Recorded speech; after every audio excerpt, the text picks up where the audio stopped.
Alegria, salve, salve, família amada do CENTE, Centro de Evolução Espiritual Nova Terra, aqui no nosso canal, conversando sobre a espiritualidade. Hoje nós temos uma honra muito grande de trazer uma pessoa muito especial que veio tratar do assunto de ufologia, Cláudio Iatauro. Olá, Cláudio, seja bem-vindo. Boa noite, boa tarde, bom dia. É uma satisfação imensa estar aqui com você, André, com você, William. Muito obrigado pelo convite. Vai ser uma conversa muito bacana. Espero que o pessoal aí acompanhe e goste do que a gente vai estar aqui conversando com vocês aí. Salve com muita alegria, família CENTE. Gratidão por estarem conosco em mais essa oportunidade de um vídeo do canal Conversando sobre a Espiritualidade e mais um podcast no caminho da espiritualidade, falando com o nosso amigo Cláudio Iatauro, indicado que foi pelo Dr. Renato Burger. Quem tiver interesse em ver o podcast que fizemos com ele, tratando desse assunto de ufologia, é só fazer a maratona, depois a André explica para vocês, porque ela explica lindamente, fazer a maratona aqui no nosso site. E também, semana passada, foi publicado o podcast que fizemos com o Dr. Renato Burger sobre a glândula pineal, que eu também recomendo que todos assistam, tá? Muito interessante. E hoje nós vamos falar com o Cláudio Iatauro sobre o Projeto X, certo, Cláudio? Isso, certo, William. Eu queria me apresentar, eu sou Cláudio Iatauro, para quem ainda não me conhece, né? Eu tenho 56 anos, nasci aqui em São Paulo, capital. Sou administrador de empresas e comecei os estudos sobre a ufologia, né? Despertei para os estudos da ufologia, na verdade, em 1996, né? Onde eu acredito que houve um despertar justamente muitos que conhecem a questão da era de Aquário para a era de Peixes, né? Então, sair da era de Peixes para a era de Aquário. Então, foi nesse momento que a gente começou a intensificar a pesquisa, através de uma conversa que eu tive em família, onde meu irmão disse que, na década de 70, ele, andando ali na região da Praça da Sé, ele avistou um objeto prateado passando entre as nuvens, quando ele olhou para o céu, né? Então, aquilo me despertou nessa conversa que eu tive com ele nunca tinha conversado isso em família, e daí eu fui querer entender um pouco mais do que tinha acontecido com ele, e comecei a entrar na pesquisa em si, tentando ver entrevistas, recorte de jornal, revistas especializadas, e foi como eu me deparei com um mundo totalmente desconhecido, onde esse fenômeno anômalo, ele é capaz de muitas pessoas acabarem tendo contato com essas realidades. E foi aí que, numa dessas pesquisas, eu conheci vários ufólogos já de profissão, onde comecei a me infiltrar dentro dessa bolha aí, que é a ufologia, né? E a partir daí não parei mais.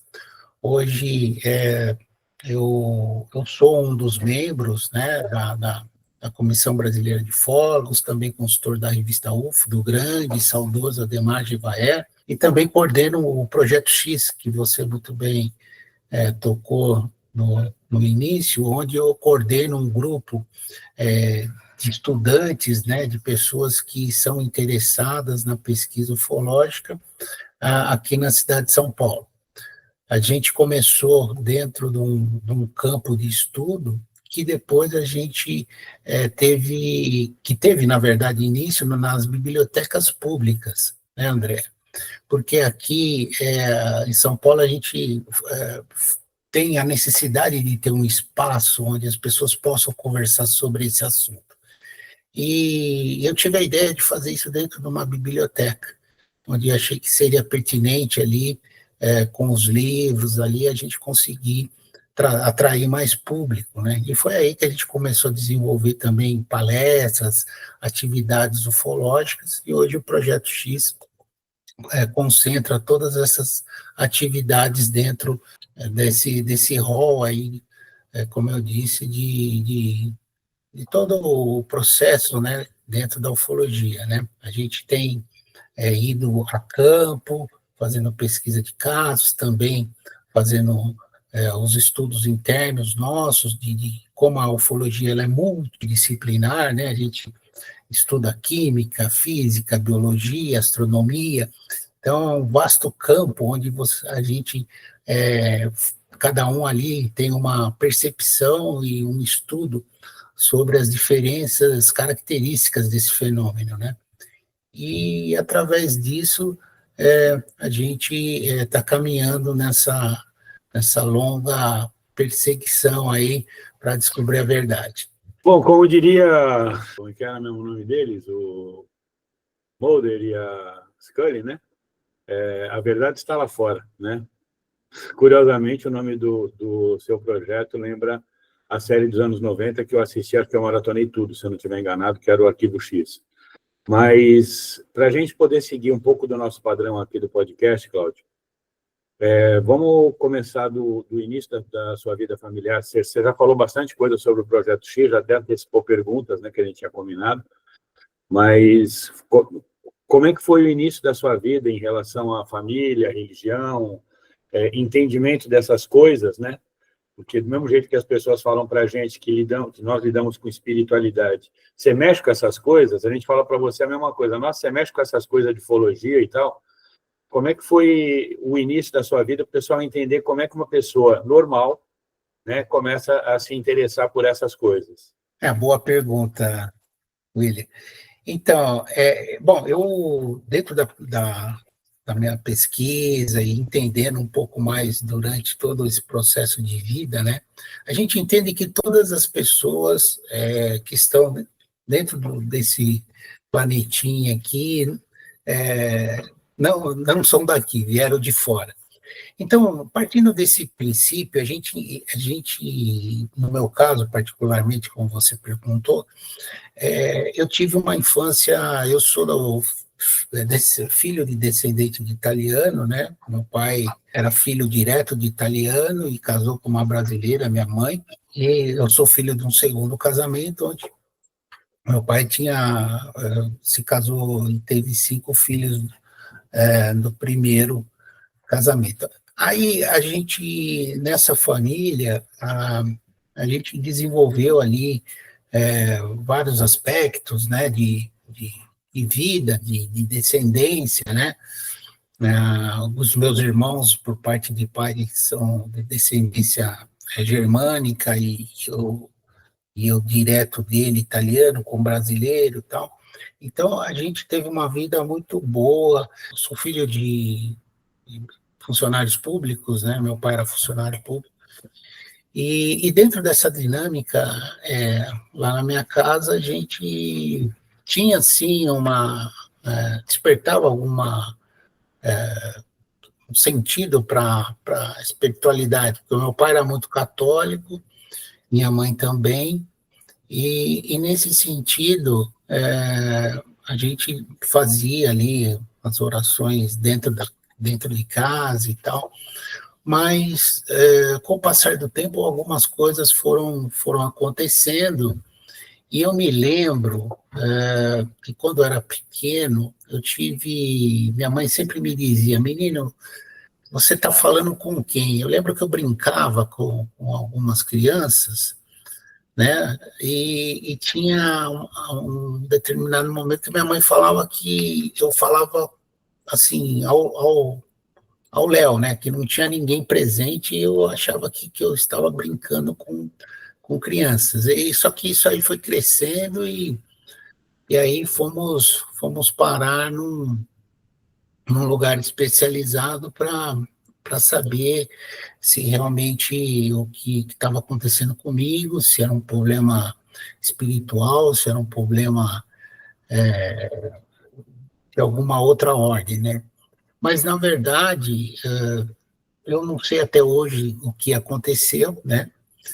Mas eu sei que depois, na minha juventude, adolescência, isso passou, e depois, lógico, entendendo mais tudo o que possa ter acontecido, a gente voltando para essa área de estudo e tal, pode ser que a gente tenha tido algum contato ou alguma linha que possa ter levado a gente a ter um pequeno, assim, organograma dessa questão ufológica, né? Ou de outra área espiritual. Porque as crianças, elas são assediadas dentro dos nossos estudos a partir da infância. Então, eu acredito muito na linhagem que esses seres deixaram aqui. Então, muitas linhagens, elas começam a ter um contato na infância, depois na fase adulta, onde elas são levadas até para supostas naves e tem aquela abdução como clássica, como todo mundo já conhece, né? Porque isso decorre dessa questão dessa linhagem, né, que foram deixadas aqui quando essas civilizações ocuparam o planeta Terra, né? Então, dentro dessa perspectiva de ter, possivelmente, ter tido um contato, mas não nada, assim, supostamente, estou dizendo, tá? A gente acredita que realmente as pessoas, todas as pessoas possam ter algum contato, algum momento da vida, né? Essa linha, né, dessa questão do interesse que você já mencionou, né, que teu irmão fez aquele comentário e você foi atrás de querer saber mais, e aí houve a coordenação do Projeto X, né? E, como eu até brinquei, muito a ver com o Arquivo X, talvez, né? E explica um pouquinho dessa questão aí. A intenção é saber se a verdade está lá fora, é isso? O Projeto X, ele vem com esse enigma, né, desse mistério, como você disse lá, bem semelhante mesmo à questão da série da televisão, né? Mas o que a gente quis demonstrar com essa nomenclatura é que existe alguma coisa por trás, né? Alguma coisa oculta, misteriosa e não revelada, né? Então a gente está atrás dessa questão, o que não aparece, o que não está sendo revelado, né? E a partir disso, como eu disse, a gente propõe todos esses estudos, essa dinâmica dentro da ufologia, para seguir algum caminho onde a gente consiga desvendar esses mistérios, né? Entendi. E o Projeto X foi você que fundou, Cláudio? Eu sou coordenador, né, desde do princípio.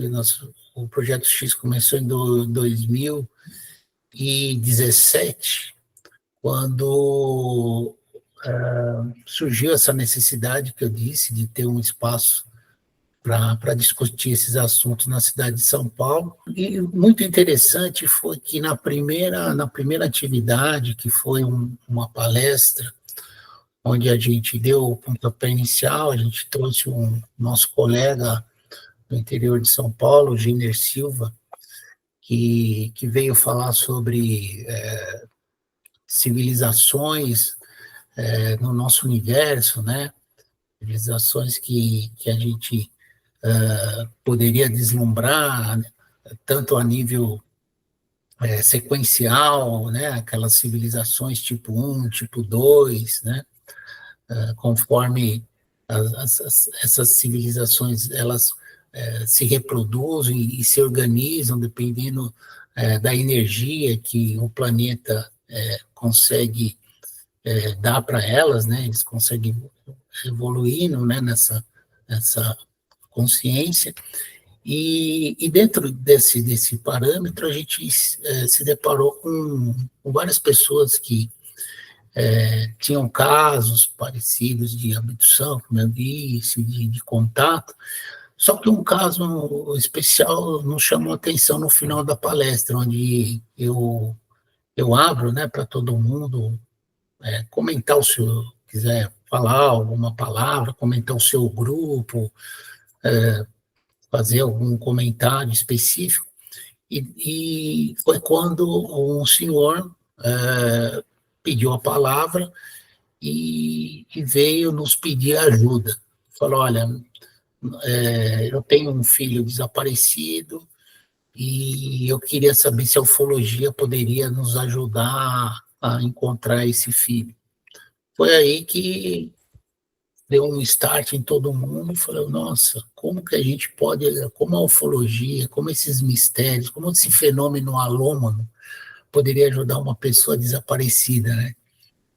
Então foi um desafio, e foi aí que a gente também começou dentro de um processo, dentro do Projeto X, particularmente eu na pesquisa, né, mais direta, para tentar encontrar esses meandros aí para poder ajudar uma pessoa, né? Então, aí a gente vê que dentro desse... Mas o que, na verdade, vocês fizeram nesse caso? Porque, né, chega um pai ali procurando, né, uma pessoa... a partir de que situação, como é que vocês fizeram isso? Eu fiquei muito curiosa nesse assunto. Então, André, foi um choque para todo mundo ali, mas eu, chegando em casa, aquilo ficou na minha cabeça, eu falei, não, como que eu vou ajudar aquele senhor, né? Não sabia no caso dele, e procurei me informar. E foi quando eu abri, me deparei com um caso de proporções muito grandes, né? Que é um escoteiro que desapareceu em 1985, no interior de São Paulo, numa montanha chamada Pico dos Marins, que fica na cidade de Piquete, próximo a Aparecida. Eu assisti esse caso relatado no YouTube. Eu assisti. Então, é um caso de grandes proporções. E primeiro, eu fui pegar as informações, depois eu fui conversar com o pai do menino, né, o senhor Ivo, onde a gente tem hoje uma grande amizade, um laço muito grande de amizade, e eu falei, olha, seu Ivo, eu vou atrás da situação para mim saber se realmente o que o senhor nos está solicitando, se realmente cabe dentro dessa nossa pesquisa, né? Porque nós estamos falando de algo, de fenômenos alômanos, paranormais, a gente não tem nada concreto que possa demonstrar ou indicar uma pista de uma pessoa desaparecida, por exemplo, né? Mas foi quando eu tive a segunda surpresa, que ele me disse que já tinha conversado com Chico Xavier, já tinha conversado com o General Uchoa e outros ufólogos, e que ele estava aberto a qualquer possibilidade, né, dentro do que ele já tinha visto, para tentar encontrar o filho dele, né. Então, diante disso, foi mais um impulso para que a gente pudesse, né, caminhar nessa busca, né.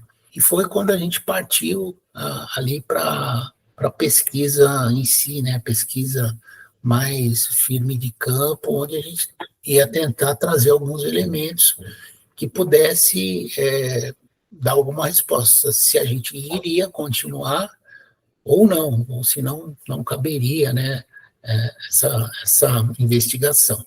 Então, a gente fomos para a montanha, eu levei um colega, um outro pesquisador, ufólogo, que é professor de biologia e que já tem alguma experiência, né, de campo, onde a gente foi lá para coletar alguns elementos, né, tentar coletar ali umas anomalias, para tentar saber se realmente ali seria um ambiente que pudesse ter alguma força para que que não seria natural, né? Que pudesse indicar alguma dessas possibilidades. Bom, a gente subiu até a montanha ali num ponto onde o caso, como você já conhece ali, né? Não vou contar tudo aqui, mas né, pedir o pessoal procurar na internet ali, é um caso muito extenso, mas ele se perdeu num determinado local da montanha, então a gente foi até lá, e tentamos colher ali alguns depoimentos, também a coleta de algum material que pudesse indicar essa anomalia, né? Mas como foi passado muito tempo, né? Quando eu fui, foi 5 anos atrás, né? Já fazia 35 anos do acontecido, então muita coisa se acaba, os vestígios ali é impossível, né? Mas há uma possibilidade dentro do que vem acontecendo, que depois a gente entendeu o que estava acontecendo dentro desse aspecto aí, porque ali é um campo muito rico em avistamentos de objetos, é um campo muito rico em avistamento de criaturas anômalas, e também é um campo muito rico de resquícios de alguma forma de contato eletromagnético ali. Então, a partir desses elementos, eu disse ao seu Ivo que realmente ali poderia haver sim, uma atividade ufológica grande, né? E aí ele entendeu e ele falou, olha, né, eu só preciso de um fato concreto, Cláudio. Se você me trouxer um fato concreto de que, infelizmente, meu filho possa ter tido um encontro com essas realidades, eu não vou entender, mas eu vou aquietar um pouco o meu coração, porque até hoje eu não tenho nenhum fio de cabelo que demonstre que meu filho foi feito alguma maldade com meu filho, alguma coisa do gênero, né? Então, em paralelo a essa investigação, há a investigação criminal, né? A polícia, depois de 35 anos, depois da nossa exposição ali do caso também, a polícia reabriu o inquérito, que o inquérito estava fechado, foi reaberto o inquérito e hoje eles começaram novamente, nesses 5 anos, a ir atrás novamente de pistas, e então a polícia está intensificada com as novas tecnologias, né, de 35 anos depois, com drones, com a polícia científica aqui de São Paulo, né, fazendo as análises de DNA, por exemplo, de materiais coletados no campo, para ver se tem alguma pista do desaparecimento do menino. Vocês, no caso, ou você particularmente, Cláudio, já teve contato com alguém que relatou que foi abduzido e voltou? Ou você já teve pessoalmente algum contato com algum ser extraterrestre? Não, dentro da pesquisa, sim, a gente tem muitos encontros com pessoas, com testemunhas que disseram que tiveram contato, né, com essas realidades, né, muitos casos também que a polícia não conseguiu dar um desfecho, né, por conta desses enigmas, né, que a pessoa simplesmente ela desaparece e depois, algumas vezes ela achada muito tempo depois o cadáver dessa pessoa, ou outro caso onde ela volta depois de muito tempo com a mesma roupa que ela foi vista quando ela desapareceu. Então, existem muitos casos, né, que são diferente um pouco da questão da abdução, porque na abdução, essas pessoas elas são levadas e no máximo que a gente tem de conhecimento, são devolvidas, ficam desaparecidas durante pouco tempo, uma semana, 15 dias, chega até um mês, mas elas são devolvidas em outros lugares, né?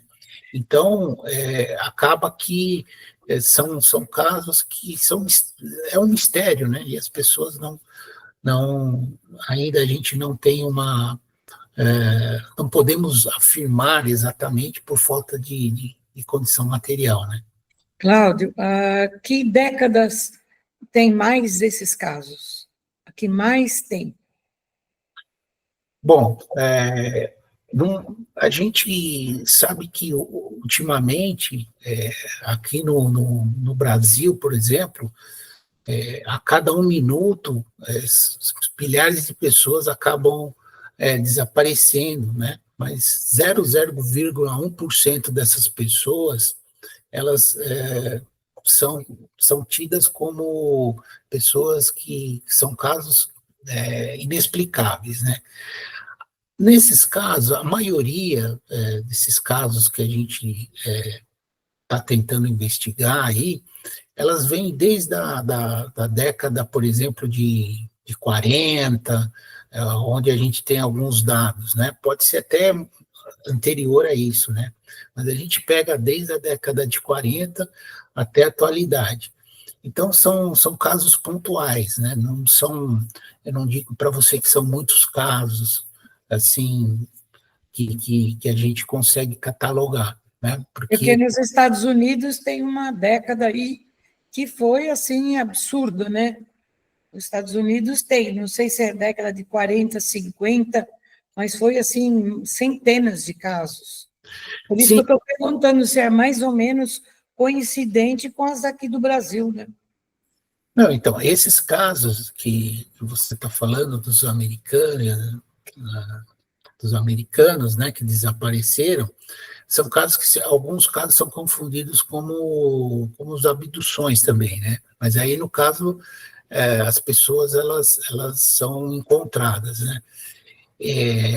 Esses casos que a gente pesquisa são casos que realmente as pessoas não são encontradas ou são encontradas depois de muito tempo, né? Depois de décadas, né? A gente tem casos, por exemplo, de pessoas que voltaram e disseram que tinham visto OVNIs, né, sobrevoando esses lugares, ou seres que apareciam dentro de florestas, de parques, né? Existe nos Estados Unidos um pesquisador chamado David Paulines, que é um oficial, né, aposentado da polícia, que se dedica exclusivamente a perseguir esses casos de desaparecimento em parques e florestas. E ele conseguiu catalogar mais de 4.400 casos, que foi um livro que ele lançou, chama Ford 400, né, de casos que ele catalogou de pessoas que desapareceram misteriosamente, né? Muitas delas voltaram, muitas acabaram falecendo, e outras que continuam desaparecidas até hoje. Então, Cláudio, além dessa linha de busca de pessoas que desapareceram e não voltaram mais, você mandou para mim um material mais cedo, né? Inclusive, eu estou até aqui com ele, se você me permitir, queria até mostrar, porque, pelo que eu entendo aqui, você faz pesquisa de campo, né? E nessas pesquisas, acho que era interessante também entender o que é que você faz aqui. É o Pico dos Marinhos, né, que você mesmo mencionou. Provavelmente foi essa pesquisa que você foi fazer lá, né? E foi o local que eu estou apontando aí, que foi onde o menino acabou desaparecendo, né? Para quem não conhece o caso, o escoteiro, ele subiu com o guia e mais outros colegas, mais 4 colegas, e um deles se machucou, e ele foi designado na frente para buscar ajuda, e se deslocou do grupo, né? Aí é um infelizmente, um erro que o guia cometeu de deixar um menino de 15 anos voltar num local que eles tinham ido pela primeira vez fazer uma atividade. E acabou que ele, ao passar uma dessas pedras aí, voltar no caminho da trilha que eles tinham subido, ele não foi mais visto. Aí o pessoal que vinha atrás entendeu que a ajuda ia chegar, só que foi passando o tempo, a ajuda não veio, e eles acabaram não seguindo a trilha original, acabaram pegando outra trilha e passaram a madrugada né, no relento ali, com fase de hipotermia, por exemplo. Foi um milagre também não ter acontecido nada com eles. E eles conseguindo voltar ao local de origem do acampamento, onde eles tinham deixado suas barracas, suas mochilas, o escoteiro não estava mais lá. E foi aí que começou o desespero, né? Eram escoteiros aqui de São Paulo, do bairro aqui da zona norte de São Paulo, né? Esse E caso zona leste, né, de São Paulo. Esse caso deu bastante repercussão, a gente assistiu na televisão também, entrevista com o pai, etc. A gente viu esse caso. Eu acompanhei. Bom, aí... E outras coisas mais, William?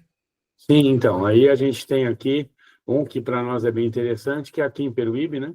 Ah, aquele caso lá, né? Então, Aquele portão. Eu não sei se ele está sabendo da Pedra da Serpente. Quando nós fizemos um grupo de ufologia aqui, há muitos anos atrás, talvez uns 20 anos atrás, nós recebemos a visita de um senhor de bastante idade na época, que auxiliou, que trabalhou na abertura dessa estrada que sobe por Guaraú. Ele trabalhou ali, eles trabalhavam com enxada, tiravam mato, tudo mais. E ele afirmou para a gente que ali era uma caverna. Ele afirmou, ele falou, eu cheguei a entrar nessa caverna. Era aberto e era uma caverna. Então, a gente pode ver a posição dos tijolos, né, formando o formato da porta, e ele jurava, um senhorzinho bem humilde, ele devia estar já naquela época com uns 80 anos, porque ele disse que ele trabalhou desde quando começaram a tirar o mato da estrada, do morro. E ele falou para nós que era uma caverna. Ele jurou. Mas então, Cláudio, comenta então o que você veio fazer aqui na nossa santa cidade. Então, interessante esse depoimento, Vânia. Obrigado por você ter contado essa história. A primeira vez que eu estou escutando, eu não sabia dessa questão da caverna. Tá? A primeira vez que eu estou escutando isso. Achei bem interessante. Isso bate com algumas ideias que a gente tem em relação a essa pedra aí, tá? E inclusive tem um traçado que foi feito em direção dessa porta da serpente para o alto mar. Sim. Tem um traçado que é da onde os caiçaras veem entrar as naves aqui. Se você fala com o pessoal que mora ali em cima, na Cachoeira Paraíso, ou caiçara mesmo, eles estão cansados de ver nave entrando dentro do mar. Ali, para eles é uma coisa comum, eles já não se preocupam mais. Tanto que, quando teve esse encontro também de ufologia, nós tivemos a presença do delegado, aquele delegado de Itanhaém, que a minha memória é muito fraca, mas ele escreveu vários livros aqui sobre Peruíbe, e ele morava ali no Ruínas. E, na véspera, ele colocou a câmera dele para funcionar como ele fazia. Ele e a esposa sentavam, quando a noite era boa, 8 horas da noite, deixava a câmera ligada, era aquelas câmeras de filme que ficava ligado tempão. E nós tivemos a felicidade dele pegar esse vídeo de uma nave em forma de um charuto, estava extremamente visível para nós, com luzes embaixo, com várias luzes, e elas piscavam e mudavam de cor. Elas mudavam as cores. E aí, dela saiu uma pequena nave. E ali nós tínhamos, eles mostraram que ficou exatamente 45 minutos ligada a câmera com essa nave também, em cima do Ruínas ali, em cima do mar, uma distância muito próxima da areia. E ele filmou, mostrou para a gente. Nós tivemos esse privilégio de ver esse filme. Ah, que bacana, hein? Bom, legal o teu depoimento aí, viu? Você precisa adquirir os livros dele, o Saga aqui tem, sabe quais são os livros. E ele tem fotos, relatos, porque ele se dedicou a isso e pegou muita coisa aqui mesmo. Bom, então, William, a minha experiência com a cidade de Peruíbe foi quando o Gevaer fez um evento aí. Desculpa, eu não vou recordar o ano, mas foi um evento que foi no Vitória Regia, que teve a presença do Stanton Fleeman, né? Aquele grande... Teve. Né? E foi o primeiro contato com a cidade. Eu fui no evento, lógico, e me encantei com a cidade, né? Eu já conhecia os outros colegas que já tinham ido no bairro São José quando houve aquele grande evento, né? Casuístico aí do bairro São José, do pouso da nave. Então, dentro da revista UFO foi bem comentado isso, foi um marco ali para a gente, né? Porque eram evidências físicas, né? De um pouso de uma nave ali. Vai haver, né, o próximo encontro agora em outubro. Vai haver agora. São muitos pesquisadores, você vai vir? Não, nesse não vou, porque eu já tenho um outro compromisso. E depois desse primeiro contato que eu tive, né, conhecendo... Então, depois que eu tive esse primeiro contato aí com a cidade, vendo toda essa casuística rica que Peruíbe tem, lógico que a gente acaba se apaixonando e a gente comecei a voltar lá por conta própria, né? Eu com a minha esposa, a gente começamos a visitar Peruíbe, eu gostei da cidade, das praias, tal, do local, e fui fazendo minha pesquisa pessoal, né? Tentando conversar com os moradores, com os ribeirinhos, com os caiçaras, né? Para saber mais sobre o que acontecia, o que acontece, na verdade, nessa cidade aí que tão rica nesses fenômenos, né? A gente entende perfeitamente você ter se apaixonado pela cidade, porque os três aqui nasceram na Moca. E morávamos em São Bernardo do Campo, e há 3 anos, eu e a André, a gente mora aqui. A Vânia, ela já se apaixonou já há mais de 20, quase 30 já. Então, a gente conhece bem esse amor, ou esse deslumbramento que existe pela cidade. Há 28 anos aqui. Pois é, como eu disse, quase 30. Então, bom, eu quero só aproveitar esse momento, pedir para você, olha, você gosta de Peruíbe? Dá o like para esses caiçara daqui, vai? Dá o like aí nesse vídeo, ajuda nós, se inscreve no canal, entendeu? Ativa o sininho, deixa aí os seus comentários para o Cláudio, que ele vai ter o maior prazer de responder, eu tenho certeza. E também compartilha para que todo mundo possa ter acesso a esse vídeo que está sendo fantástico. E venha nos conhecer. Nós temos o nosso trabalho espiritual na Rua Silvio Pinto Soares, 917, bairro Samburá, aqui na cidade de Peruíbe. A cada 15 dias temos evangelho pela manhã e gira de Umbanda à noite. Fora isso, aqui no canal Conversando sobre Espiritualidade, André, conta aí como é que funciona para poder ver tudo que a gente já fez. Você se inscreve no canal, ativa o sininho, clica em playlist, Lá nós temos podcasts, conteúdos exclusivos, estudos do Evangelho, aulas do professor Nestor, que é um mentor espiritual que vem mediunicamente através da Vânia trazer a sua mensagem. E aí, estudo do Livro dos Espíritos, você tem muito conteúdo aqui no nosso canal.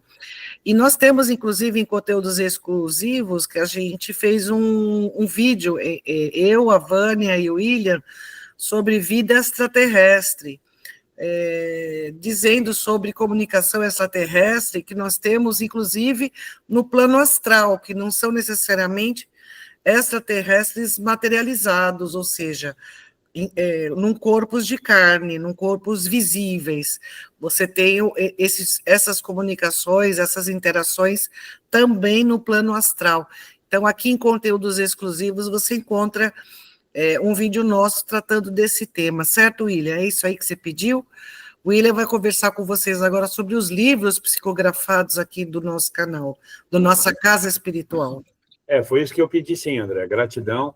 E sim, aqui embaixo nós temos também o link para a compra dos 5 livros da Lavra do Centro de Evolução Espiritual Nova Terra, 5 livros já publicados, que temos outros a caminho, sendo 3 de Antônio de Pádua Neves, o Exu Caveira, que é o diretor espiritual da casa, psicografados por mim, um psicografado pela Andréa de Adenildo Araújo, e um psicografado pela Vânia, desse professor Nestor, que ela mencionou agora, que tem essas aulas que ele dá para a gente, publicadas todas as segundas-feiras, às 20 horas. Mas o homenageado da noite é o Cláudio, a gente já fez bastante jabá. Cláudio, então, você veio para cá, fez todo esse tour, né? E foi até a Pedra da Serpente, chegou a fazer algum avistamento aqui na nossa linda cidade, não? Então, eu vou chegar agora aí, nesse ponto aí. Então, depois da gente ter participado aí de toda essa dinâmica da cidade, voltando várias vezes nos eventos de ufologia, até palestrando também, falando com os colegas, né? Bom, eu também participava de uma casa, uma casa de oração, onde a gente tinha contatos também com os ETs de cura e tal, e dentro dessa casa a gente formou um grupo paralelo, onde a gente chamava de Escolinhas dos ETs, onde esse grupo formado mais ou menos de 12 pessoas, começamos a estudar uma conexão dos ETs que se apresentavam na casa de cura, e nós ficamos 6 meses fazendo os exercícios, conversando com essas energias, né? Dentro desse grupo tinha clarividentes, tinha essas pessoas mais espiritualizadas também, e onde a gente resolvemos, depois de 6 meses, fazer uma vivência. E a vivência, o local escolhido foi Peruíbe. E lá a gente foi na praia de Guaraú, e onde a gente fez a nossa vivência espiritual. E, para nossa sorte, a gente teve uma materialização das naves de qual a gente estava estudando, né? Esses seres, eles apareceram para a gente até conseguiu fotografar essas naves, né? Esses pontos de luz que ali se materializaram para a gente. E também uma outra coisa que nos chamou muita atenção, porque isso a gente fez no período da noite, por volta de 22 horas, mais ou menos, não tinha ninguém na praia, a sorte nossa que tinha um carro da vigilância que estava parado lá, que foi no final da ponta da praia, lá do Guaraú, um total breu ali. Mas veja só, William e Vânia, enquanto a gente estava caminhando para fazer nosso ponto ali, onde a gente foi fazer o ritual, apareceram uns cachorros ali, E a gente não entendeu. Eu, particularmente, até fiquei meio bravo. Falei, pô, por que esses cachorros estão nos seguindo aqui, né? E eles foram nos acompanhando, até o ponto que a gente parou, falou, não, é aqui, vamos, né, nos concentrar, fizemos uma roda e tal.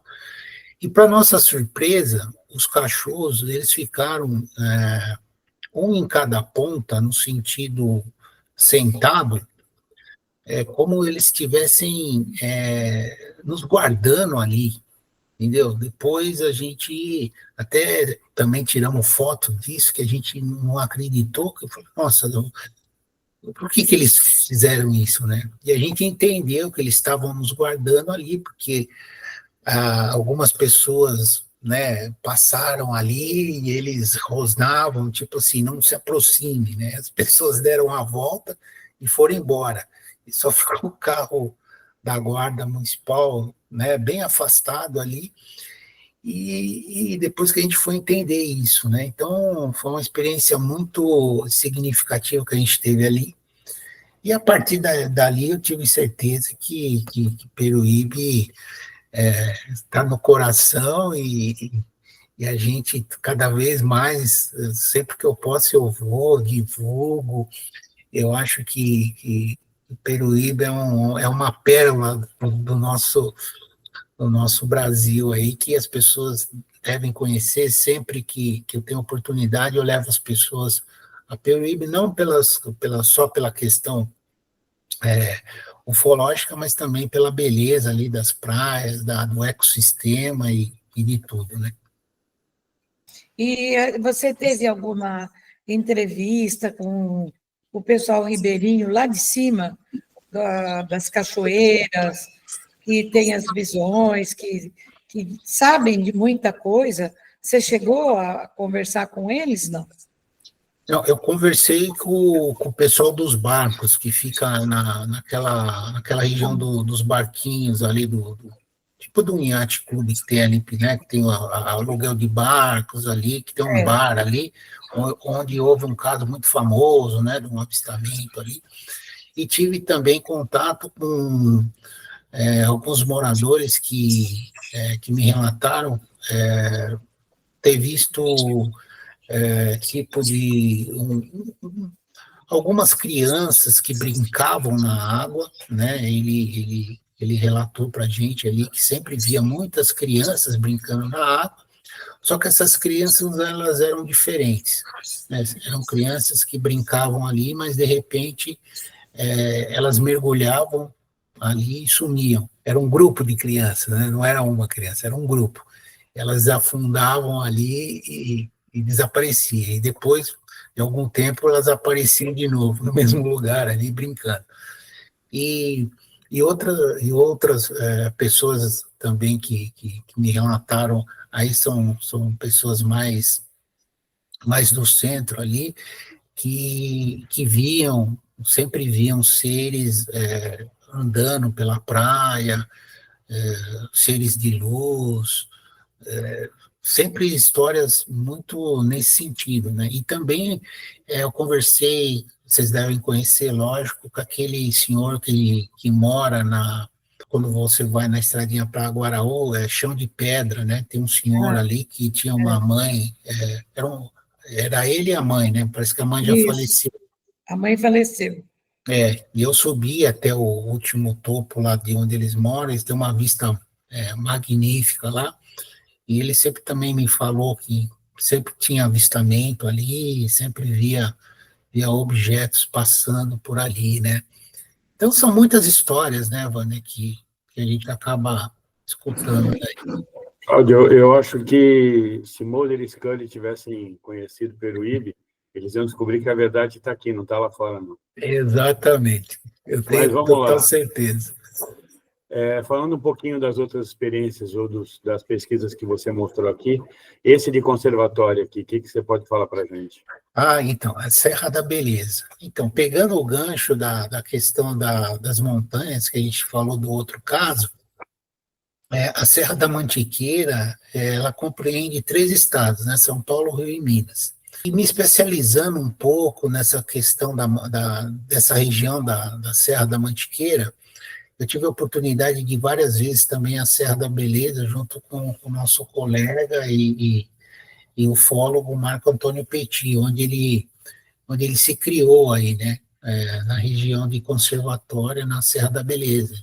Ele morou na Serra da Beleza, fez inúmeras vigílias, onde ele conseguiu obter várias imagens e fotos de OVNIs que permeiam a Serra da Beleza, né?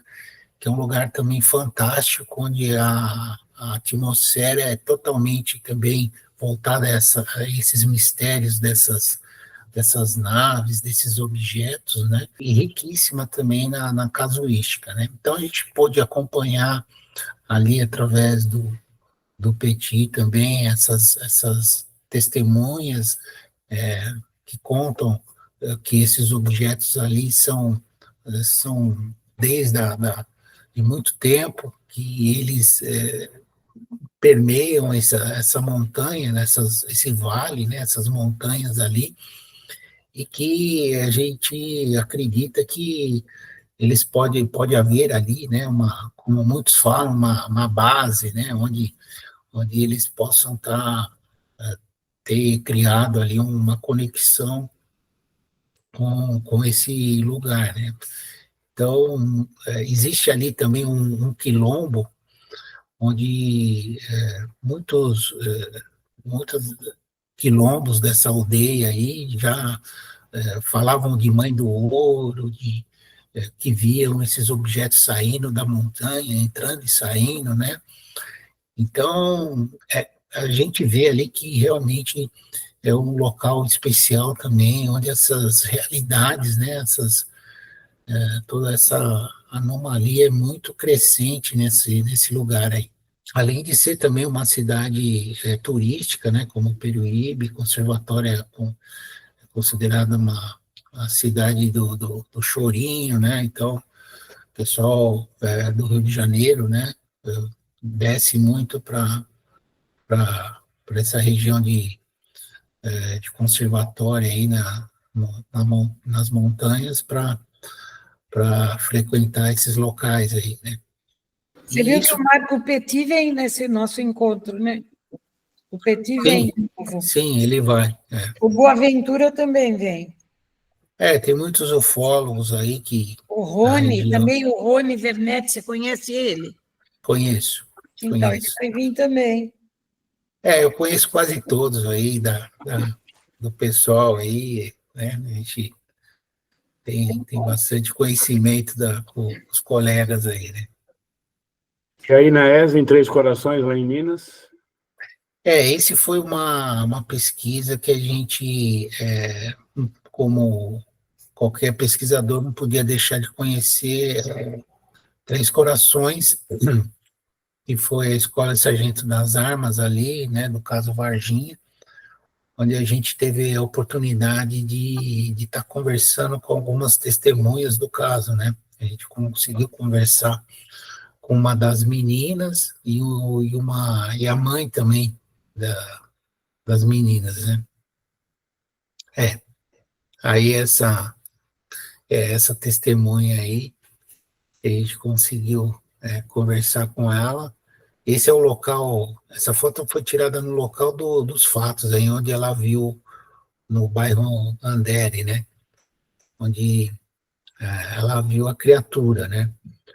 E conversando intimamente com ela, ela tem certeza que o que ela viu não é nenhum tipo de criatura que a gente pode comparar com alguma coisa vista aqui na Terra. Ela tem certeza disso, porque ela até fala, olha, Cláudio, na hora foi tão rápido, mas eu senti, quando eu olhei nos olhos dele, eu senti que ele me transmitiu uma condição que ele estava sofrendo, né? Não de pedir ajuda, não, mas de que estava sofrendo, né? Ela sentiu, fez uma conexão com ele, que ele estava sofrendo, foi essas palavras que ela disse, né? Para quem nunca ouviu falar, né, Cláudio, esse caso do ET de Varginha, ele foi muito conhecido demais, né, nos anos 90, né, lá em Varginha, Minas Gerais, e existem documentários incríveis falando sobre o assunto. E, assim, eu tenho convicção, né, de que a aeronáutica, né, que foi envolvida naquele momento, ela resgatou aquele ser, né? Isso é uma convicção minha, né, por tudo que eu assisti. O exército, né, o exército que teve mais à frente, né, ali desse caso, mas com certeza houve um acobertamento muito profundo, a nível, eu diria até, assim, muito sério, né, onde as pessoas, elas relutavam, todas as pessoas da cidade relatavam, tinham muito medo de falar sobre o assunto, não gostavam de falar do assunto. Na verdade, né, eu cometi uma falha de época. Foi nos anos 80, no final, na fase de transição, ditadura, redemocratização, né? Isso. E aonde a força das armas, né, das Forças Armadas era muito forte, né?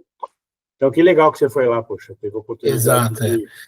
Então, esse caso de Varginha é um caso, um dos maiores casos do Brasil, né? Então, até hoje é muito místico, né, essa coisa de o pessoal achar que não teve nada, mas teve e é muito grave, né? A gente mexe até com a nossa, com a nossa defesa, né? Pois é. Aí você foi para Mato Grosso? Isso, seguindo esse caminho das pesquisas ali, a gente foi até Barra do Garças, que é no Mato Grosso, né, na Serra do Roncador, que é um local também espetacular, local que do Brasil um dos mais enigmáticos também, onde a gente essa pedra, só se você voltar um pouquinho a imagem, aí essa pedra aí, ela é exposta numa das praças lá de Barra do Garças, onde você pode ver que tem alguns círculos ali, e ela foi achada no rio há muitos anos, né, na década, não me lembro exatamente o ano, e onde o pescador achou essa pedra e que tinha esses agroglifos dentro, petroglifos, né, chamados, nessas pedras aí, que poderiam indicar algum tipo de demonstração de alguma civilização ou de algum contato, de alguma de algum objeto que pudesse ser visto ali. E o gozado é que a mesma imagem faz um paralelo na Itália, numa das cidades no interior da Itália, que tem a mesma pedra com igual, os mesmos petroglifos exatamente. Então há uma conexão realmente de que alguma desses lugares aqui na Terra, esses ficam cravados essas demonstrações de pessoas da época que queriam retratar algum conhecimento ou alguma coisa que eles estavam vendo ali no momento, né? Então é muito interessante. E ali na segunda foto, se eu pudesse passar, ele é a Serra do Roncador mesmo, onde os objetos são vistos muitos objetos sobrevoando esse local, né?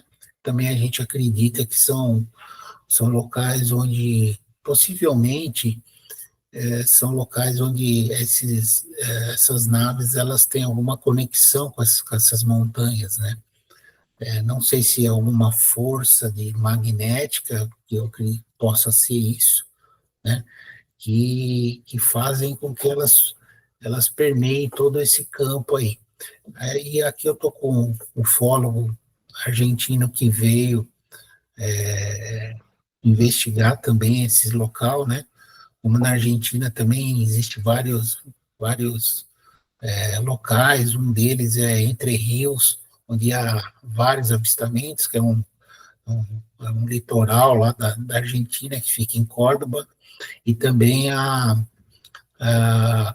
Capri del Monte, que fica numa região de montanhas da Argentina também, que existe muita incidência de avistamentos, existe muita caverna, seria paralelamente falando São Tomé das Letras, tipo São Tomé das Letras, né?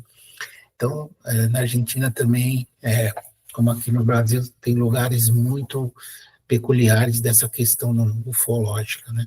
Beleza, Cláudio, quero te agradecer demais aí a tua presença com a gente hoje. Experiência incrível falar com um cara que vai a campo para fazer essas pesquisas. Essas fotos são bem legais, eu fiz questão até de aproveitar que você mandou o material, né, para poder deixar mais enriquecido aqui o nosso bate-papo. E quero te pedir agora, como forma aí da gente poder partir para o nosso encerramento, que dicas você dá para quem quer conhecer mais o assunto, quem quer ter mais conhecimento, enfim, que dicas que você pode passar para essa turma aí que, no momento que assistir o vídeo, vai ficar bem interessado em querer saber, pô, mas e aí, que mais que eu posso, onde mais eu posso buscar informação? E passa essas dicas aí, por favor. Bom, como eu, né, iniciei a pesquisa através da informação e do conhecimento, eu posso indicar a todos primeiro, que tenham em mente que você vai ter que disponibilizar um tempo da sua vida, né, e que você vai ter que se dedicar a um pouco, ou mais ou menos, bem mais um pouco, do que para você poder fazer todo esse conteúdo do ufológico. Vocês podem começar por vários caminhos. Eu comecei, como o William falou, fazendo pesquisa de campo, que é o que mais me atrai. Eu quero ter a sensação de ter ali a oportunidade de ter um encontro, mas não é assim que funciona, né? Então, você tem que identificar onde você quer começar. Se você quer começar pela pesquisa de campo, indo atrás do conhecimento e trazendo depois isso para a questão multidisciplinar, como eu falei, análise de todo o material que você colher no campo, ou se você pode começar também dentro da astronomia, né, falando sobre os planetas, e depois indo a campo certificar isso. E também você pode começar estudando o nosso passado, né, as nossas informações, onde ali tem muito conhecimento, né, e dentro dessa literatura você pode também fazer uma comparação e tirar suas próprias conclusões. O importante, pessoal, é que vocês não se deixem se influenciar por nada do que você tenha escutado aí, né? Internet, ou os próprios pesquisadores. Você tem que tirar sua própria conclusão, né? Você tem que sentir, entender, né, e tirar suas próprias conclusões. Não acredite em tudo que você escuta, né? Escute, pense, analise, né? Vá a campo, tire suas conclusões e depois aí você vai achar o que você está procurando, com certeza. É isso. Eu achei aqui, Cláudio, o seu Instagram, posso colocar ele aqui na descrição do vídeo? Isso, tem o meu Instagram, Cláudio _Atauro. A gente coloca nossos posts lá. No momento, eu não estou com o meu canal, né? Eu dei uma parada aí, eu apresentava um programa na rádio web, mas eu acabei fechando no momento esse ciclo, mas a gente, o ano que vem, a gente vai abrir novamente, porque o pessoal pediu para que a gente comentasse um pouco mais, mas como a gente tem muitas atividades, né, eu participo de muitos grupos, tenho a CBU, tenho a revista UFO, tenho o Projeto X, mas a gente vai intensificar a partir do ano que vem uma nova maneira de fazer divulgação desses trabalhos aí, não só a nível de chamada de vídeo, de lives e tal, mas também com o material escrito, para que todos possam acompanhar e debater a questão ufológica. Beleza, Cláudio, te agradeço demais. Então, aqui embaixo vai ter o Instagram do Cláudio, para vocês poderem acompanhar o trabalho dele, saber mais sobre ele, fazer contato com ele pelo Instagram também, que acho que é bem bacana. De minha parte, quero te agradecer demais a disponibilidade. Como a gente falou no início, é sempre uma oportunidade a gente homenagear as pessoas que a gente gosta, né? Conhecemos você através do nosso querido Dr. Renato Burger, que é seu amigo, né? E que nos indicou aí você, e, enfim... Foi um bate-papo delicioso aqui para poder ver um pouquinho mais sobre essas questões. E continuamos querendo saber se a verdade está lá fora, mas eu já expliquei, a verdade está aqui em Peruíbe. Né, Vânia? Com certeza. A gente agradece, você enriqueceu bastante os nossos podcasts. Com certeza trouxe bastante conhecimento e também curiosidade para quem quer fazer uma outra coisa, a não ser trabalhar e ganhar dinheiro. Fazer alguma coisa que preencha a vida, que traga novos conhecimentos, conhecimento também de pessoas interessantes, assim como você, estudiosas. Então, vale a pena. Muito obrigada e uma boa noite. E venha nos visitar. Com certeza. Vou sim. Obrigado. É isso aí, Cláudio. Agradecemos imensamente a sua participação. Quero deixar aqui já o convite para você voltar mais vezes, trazendo alguma novidade, quando você tiver alguma informação, se comunica com a gente, para a gente conversar com a família Ciente aqui, que eu tenho certeza gostou muito aqui da sua entrevista e vai querer te assistir mais uma vez. Muito obrigado. Eu queria agradecer aí a você, a Andréia, a Vânia, o William.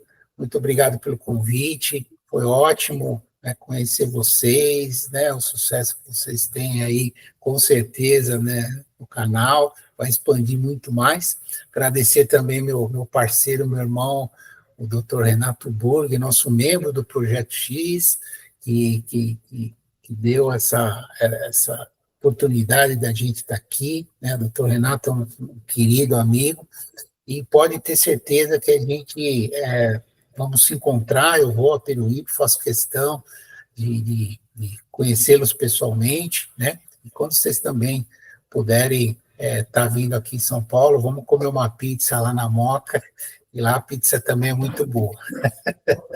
Mata a saudade de onde a gente nasceu, né?